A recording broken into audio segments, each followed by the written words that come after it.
જે 27 તારીખે વાવાઝોડું આવ્યું હતું અતિ ભારે વરસાદને સાથે એમાં પૂરા વલસાડ ડાંગ લોકસભામાં નુકસાન થયું હતું। ખાસ કરીને વાંસદા, ચીખલી અને અમારા જે વલસાડના કાંઠા વિસ્તારના ગામ છે ને એમાં પણ મુખ્યત્વે નાના સુરવાળા ગામમાં મોટા પાયે નુકસાન થયું હતું, ઘરોને નુકસાન થયું હતું, એની સાથે એમને બોટોને પણ નુકસાન થયું હતું।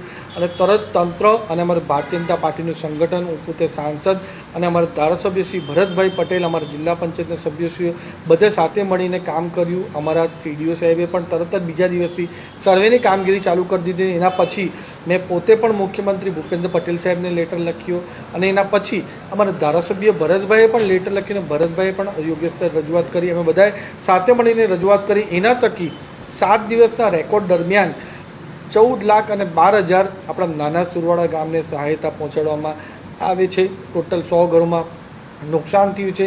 એ જ રીતે પૂરા વલસાડ તાલુકાની અંદર 12 જેટલા ગામોમાં નુકસાન થયું છે। એમાં 25 લાખ જેટલી સહાય આપણે સરકાર દ્વારા આપવામાં આવવાની છે। 14,12,000 ડીબીટીના માધ્યમથી ડાયરેક્ટ અમારા લાભાર્થીઓ છે એમના ખાતામાં કાલે જમા થઈ જવાના છે। એની સાથે સાથે જે બોટોને નુકસાન થયું છે, ડાંગર ખેતી પાકને નુકસાન થયું છે, ખેતીમાં નુકસાન થયું છે, એના માટે પણ મુખ્યમંત્રી અમારા ભૂપેન્દ્ર પટેલ સાહેબને અમે લેટર લખ્યો છે, કૃષિમંત્રીને પણ લેટર લખ્યો છે અને એમાં પણ જલ્દીથી જલ્દી સહાય મળે એના માટે અમે પૂરી રીતે કાર્યરત છે। અમારા ધારાસભ્યએ પણ યોગ્ય સ્તર રજૂઆત કરી રહ્યા છે અને એનું પણ વર્તન અમે પહોંચાડવાના છે। પણ અમારી સરકાર જ્યારે અમારા લોકો પર કોઈ પણ જાતની આવી મુસીબત આવશે ત્યારે અમે એમની સાથે ખભેથી ખભે મળીને ઊભા રહીશું ને જે પણ સહાયતા અમે વ્યક્તિગત તौर પર અને સરકારની રીતે આપી શકતું એ બધું જ આપશું।